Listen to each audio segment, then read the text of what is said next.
I'm joined today by Nick Baxter. Nick's got a wonderful and colourful career as a former international rugby player, barbarian, and massive local celebrity as a player for Worcester Warriors for a good many years. Nick, welcome to the show. Thank you very much, Steve. Honoured to be here. Thank you very much for inviting me. Your rugby career isn't the thing we really want to talk about because you've moved into the world of business and been equally successful in that space. Two businesses, Baxter Williams, a recruitment agency, and Onyx, a talent business, finding the best people to place in different organisations. Now, I've known you a little while, Nick, and I know the thing you're most passionate about is people. So why do you argue that people are a business's most valuable asset? A great question, Steve. And I think the biggest challenge for organisations at the moment is recruiting and retaining the best talent. Historically, organisations, if you ask an organisation, what's its most important asset, it would say premises, machinery, plant, intellectual property, IT, and ultimately, without the right people or the right talent in an organisation, you can't fulfil anything. Your people are your interaction with your supply chain, your interaction with your consumers and your customers. Your people are your workhorse in an organisation. They're the ones that do the legwork. And without good people and without good talent, you just don't have a good business.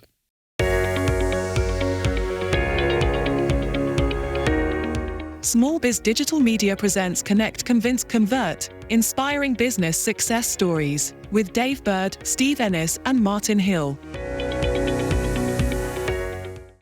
And your business Onyx has a super strapline. It talks about teams, talent, and culture.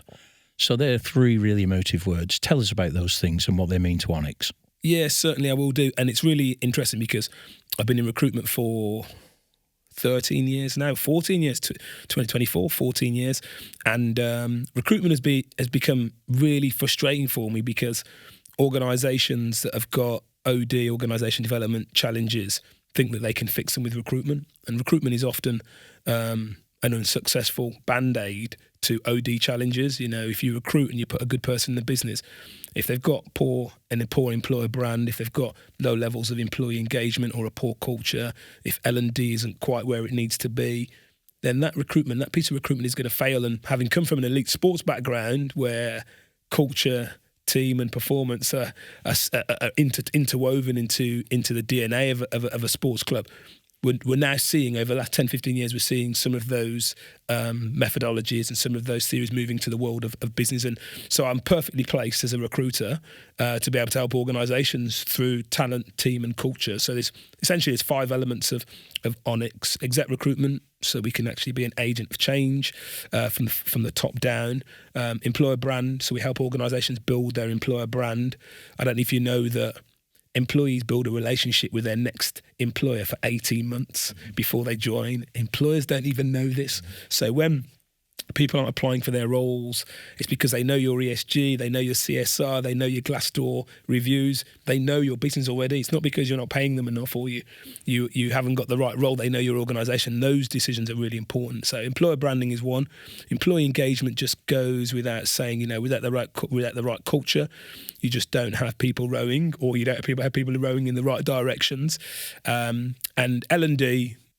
You talk about it to your clients, I'm sure, all the time. Why do you promote people to management? Not because they can manage, inspire, coach, motivate, lead. And so L&D is one. And then the last one is EDI. Not the last one for any other reason. Equity, diversity and inclusion is really important.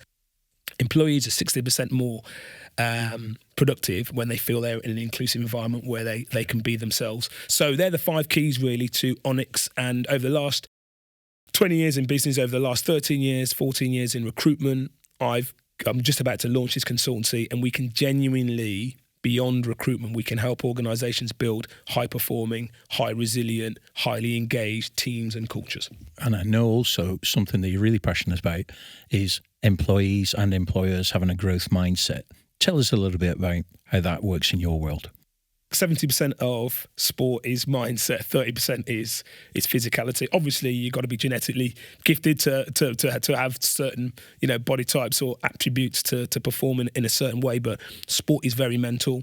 And the growth mindset, again, is something that's come from sport into business. One of the big challenges we've got at the moment is in organisations is resilience. And that comes from the mindset that anything is possible. The mindset is you live the language that you use.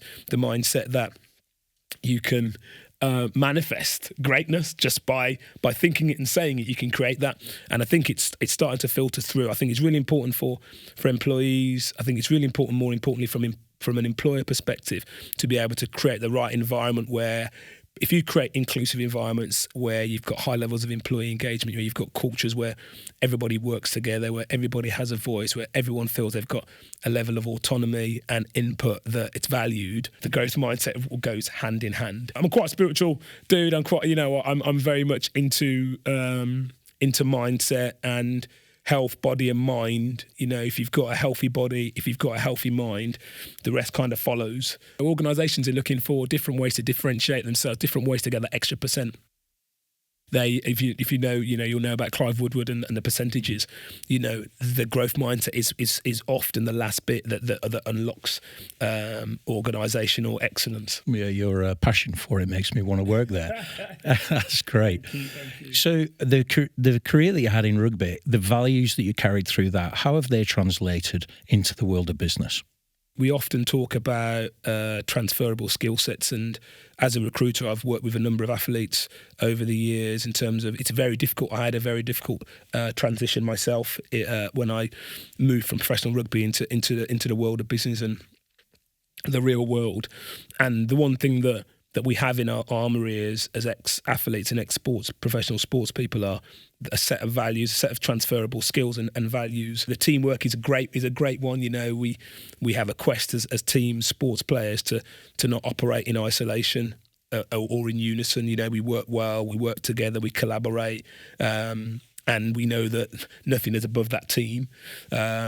Discipline, I suppose, that it takes a lot of discipline to apply yourself in a sporting environment, and I found that really helped. Discipline, my discipline and my OCD kind of work hand in hand. But yeah, I'm pretty driven, and so that's been really good. The work ethic from sport. Sport, nothing happens without that work ethic. You've got other players that want your position. You've got to be incredibly tenacious, incredibly competitive, and incredibly driven and focused, and have that work ethic, or else nothing happens. So anyone that plays sport or rugby then goes into business, one of the things you should have really good coaches, you should have really good mentors, you should have really good leaders, and you should have really good team players that come from sport. And that's what I try and take to every element of business that I conduct. Nick, many businesses struggle to fill their vacancies today. So what advice would you give to a business owner when they want to attract the best talent? What would you say to them? The world has shifted and the world's changed. You talk to organisations, there are three challenges for businesses. It's cash, it's recruitment, and it's retention. And I think the big disconnect is that a number of leaders, and not necessarily generational disconnect, but there's just a disconnect in terms of a true understanding of what the marketplace looks like for talent, and a true understanding of what people want. And historically, people wanted the job title and they wanted the salary.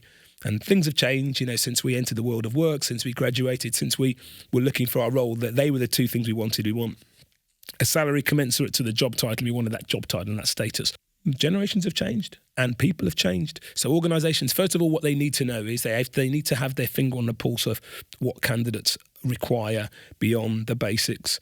And candidates now require more than just salary and status. What they require is flexibility. What they require is inclusive, highly engaged environments.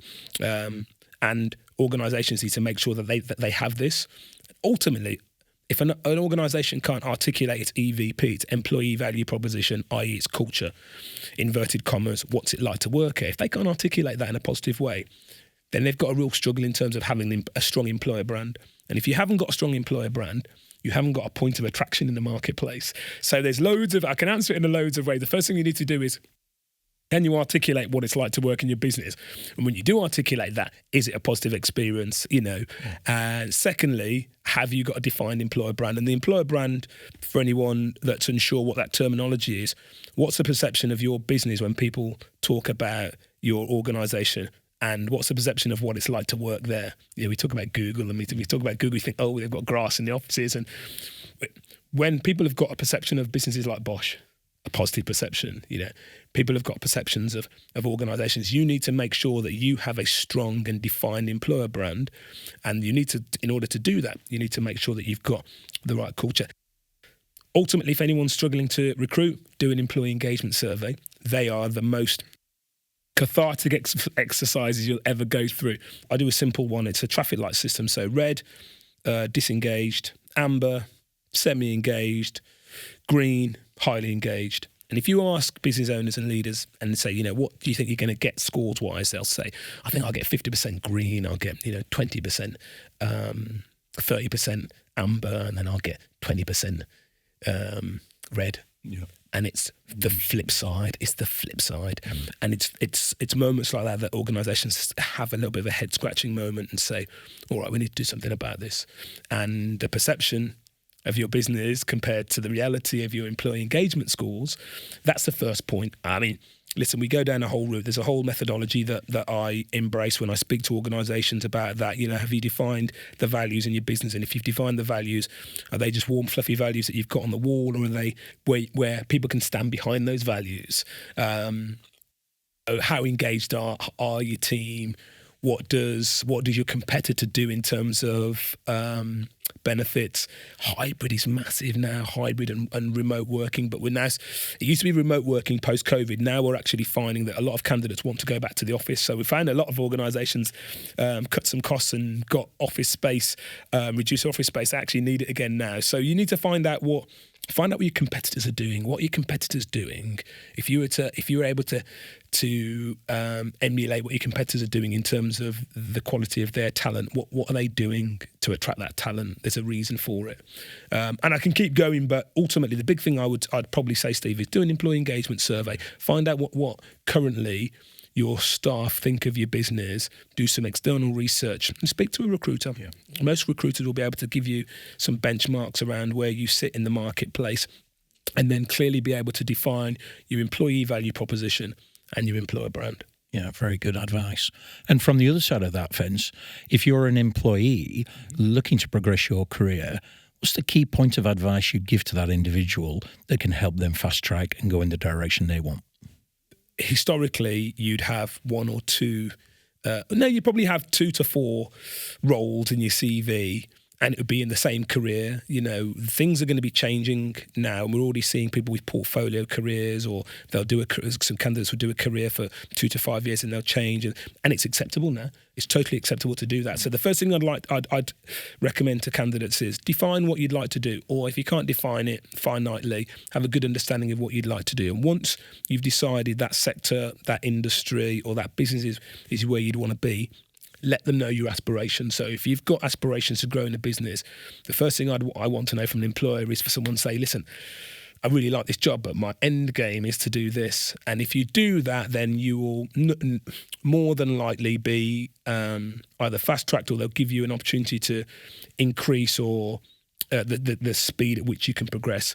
Equally so, look outside of your working environment. There's lots of CPD, continuous professional development, you can do. I didn't even realise this.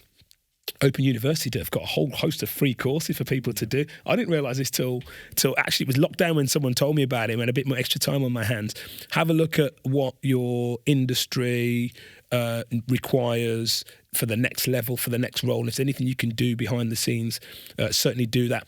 Ask lots of questions, utilise your network, and let it be known to your employer that you're looking to grow within that business, and the opportunities will come. Nick, fantastic advice. Really good. So from an employee's point of view, continuous development. But the thing I'm really taking away from this chat is your EVP. If you're a business owner and you're listening to this podcast, can you pin that down? Because if you can't, you need to be talking to Nick and getting that sorted. Nick, it's been great talking to you. Thanks for joining us today. Thank you very much, Steve. This episode of Connect, Convince, Convert was produced by Dave Bird and presented by Steve Ennis. Be sure to subscribe if you enjoyed it, so you don't miss any future shows.